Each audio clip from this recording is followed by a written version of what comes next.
ನಂಜನಗೂಡು ಪಟ್ಟಣದ ಎನ್ಜಿ ರಸ್ತೆಯಲ್ಲಿರುವ ಬಂಧನ್ ಕೊನ್ನಗರ್ ಸಂಸ್ಥೆಯ ಕಚೇರಿಯಲ್ಲಿ ಐಟಿಸಿ ಮತ್ತು ಬಂಧನ್ ಕೊನ್ನಗರ್ ಸಂಸ್ಥೆಯಿಂದ ಆಯೋಜಿಸಿದ್ದ ಮಹಿಳೆಯರಿಗೆ ಉಚಿತ ಹೊಲಿಗೆ ಯಂತ್ರ ಮತ್ತು ಪರಿಕರಗಳನ್ನು ಎನ್ಆರ್ಎನ್ಎಲ್ನ ಕಾರ್ಯಕ್ರಮ ಅಧಿಕಾರಿ ದಿವ್ಯಾ ವಿತರಿಸಿದರು. ಬಳಿಕ ಎನ್ಆರ್ಎನ್ಎಲ್ನ ವಲಯ ಮೇಲ್ವಿಚಾರಕ ಹರೀಶ್ ಮಾತನಾಡಿ, ಗ್ರಾಮೀಣ ಭಾಗದಲ್ಲಿ ವಾಸಿಸುವ ಜನರಿಗೆ ಉದ್ಯೋಗಾವಕಾಶಗಳನ್ನು ನೀಡಬೇಕು.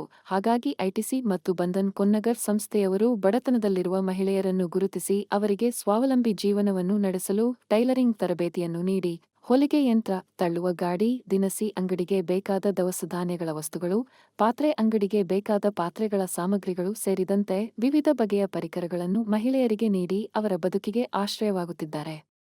ಮಹಿಳೆಯರು ಇದರ ಸದುಪಯೋಗವನ್ನು ಪಡಿಸಿಕೊಂಡು ಸಮಾಜದ ಮುಖ್ಯವಾಹಿನಿಗೆ ಬರಬೇಕು. ಸರ್ಕಾರದಿಂದ ಸಿಗುವ ಸೌಲಭ್ಯಗಳನ್ನು ಸದ್ಬಳಕೆ ಮಾಡಿಕೊಂಡು ಮಹಿಳೆಯರು ಸ್ವಾಭಿಮಾನದ ಬದುಕನ್ನು ಕಟ್ಟಿಕೊಳ್ಳಬೇಕು. ನೀವು ಕಲಿತ ಕೆಲಸವನ್ನು ಇನ್ನೊಬ್ಬರಿಗೆ ಹೇಳಿಕೊಂಡು ಅವರಿಗೂ ಆಶ್ರಯ ನೀಡಬೇಕು ಎಂದು ತಿಳಿಸಿದರು. ಟೆಂಡರ್ಗಳನ್ನ 1,50,00,000 ಟೆಂಡರ್ ತಗೊಂಡು ಬಿಸಿ ಊಟಕ್ಕೆ ಟೆಂಡರ್ ಇರ್ಬೋದು, ಯೂನಿಫಾರ್ಮ್ ಟೆಂಡರ್ ಇರ್ಬೋದು, ಚರಂಡಿ ನಿರ್ಮಾಣ ಟೆಂಡರ್ ಇರ್ಬೋದು, ಮಹಿಳೆಯರು ತಗೋತಾ ಇದ್ದಾರೆ ಆ ರಾಜ್ಯಗಳಲ್ಲಿ. ನಮ್ಮ ಕರ್ನಾಟಕದಲ್ಲಿ ಇನ್ನೂ ಆ ಮಟ್ಟಕ್ಕೆ ಮಹಿಳೆಯರು ಬೆರಿಬೇಕು ಅಂತ ಬಂದು ಈಗ ನಾವು ಕಳೆದ 1-2 ತಿಂಗಳಿಂದ ಕೋಣನೂರ್ಗೆ ಹೋಗಿದ್ವಿ. ಅಲ್ಲಿ ಸಂಘಕ್ಕೆ ಸಾಲ ಕೊಡ್ತಾ ಇದ್ವಿ. 25,000 ಸಾಲ ಬರ್ಸಿದ್ದಾರೆ. ಮನೆ ಖರ್ಚಿಗೆ 25,000 ಸಾಲನ ಬರ್ಸೋದು. ಏನಮ್ಮ ಮನೆ ಖರ್ಚು ಮಾಡ್ತೀರಾ 25,000 ಸಾಲ? ನಾವು ಮೈಸೂರಲ್ಲೇ ಖರ್ಚು ಮಾಡಲ್ಲ 25,000, ನಿಮ್ದೇನು 25,000? ಅವಳು ನಾದ್ನಿ ಲಾಂಗ್ ಸರ ಮಾಡ್ಸಾಕೊಂಡಿದ್ದಾಳೆ ಸರ್. ನಾನು ನಾದ್ನಿ ಲಾಂಗ್ ಸರ ಮಾಡ್ಸಾಕೊಂಡ್ಬಿಟ್ಟು ಅವಳಿಗೆ ಚಿನ್ನ ನಾನು ಅವಳಿಗಿಂತ ಕಡಿಮೆ ನಾನು ಮಾಡಿಸ್ಕೋಬೇಕು. ನಮ್ಮ ಯಜಮಾನ್ರಿಗೆ ಹೇಳಿದ್ದೀನಿ, ಅವರು ಸಾಲ ಬೇರೆ ಕೊಡ್ತಾರೆ. ಸಂಘದಿಂದ 25,000, ನೀವು ಒಪ್ಕೊಡ್ತಿದ್ದು 25,000 ಕೊಡಿ, ನಾನು ನೆನ್ನೆ ಉಳ್ಳಿ ಸರ ಮಾಡಕ್ ಹಾಕ್ತೀನಿ. ಅವಳಿಗೆ ನಾವೇನು ಕಡಿಮೆ ಸರ್, ಅವಳು ಎದುರಿಗೆ ಹಾಕೋ ಓಡಾಡ್ಬೇಕು. ಲಾಸ್ ಯಾರಿಗೆ ಅಲ್ವಾ? ಬಡ್ಡಿ ಕಟ್ಟಬೇಕು ಸಾಲ ತಗೊಂಡ್ಮೇಲೆ. ಅವ್ರ ಯಜಮಾನ್ರು ಎಲ್ಲ ಇಸ್ಕೊಂಡ್ ಕೊಡ್ತಾರೆ. ಆಮೇಲೆ ಉಚಿತವಾಗಿ ಕೊಡ್ತೀವಿ, 1 ರೂಪಾಯಿ ನೀವು ಖರ್ಚು ಮಾಡಂಗಿಲ್ಲ.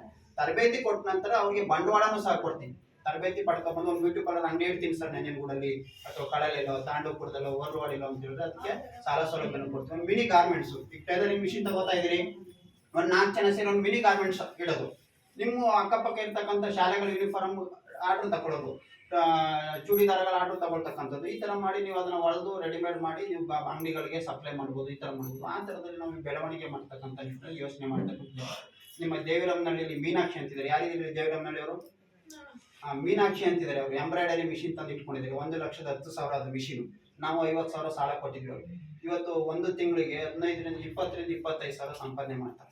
ಎಂಬ್ರಾಯ್ಡರಿ ಕಸೂತಿ ಆಗ್ತಾರೆ ಮೀನಾಕ್ಷಿ ಅಂತೇಳಿ. ಅವರ ಯಜಮಾನ್ರಿಲ್ಲ, ಮಗಳನ್ನ ಇಂಜಿನಿಯರಿಂಗ್ ಡಿಪ್ಲೊಮಾ ಓದಿಸಿದೆ ಅವರೇ ಸ್ವಂತ.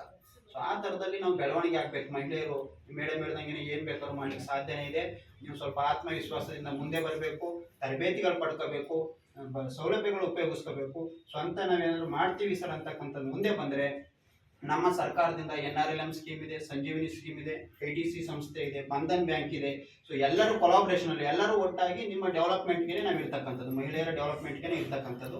ಅದರಿಂದ ಇದನ್ನು ಉಪಯೋಗಿಸ್ಕೊಳ್ಳಿ ಮುಂದಿನ ದಿನಗಳಲ್ಲಿ. ಈ ಥರ ಮಾಡ್ತಾ ಇದ್ದೀವಿ ಸರ್, ಅನುಕೂಲ ಆಯಿತು, ಇಷ್ಟ ನಾವು ಪ್ರಾಫಿಟ್ ಮಾಡ್ತಾ ಇದ್ದೀವಿ.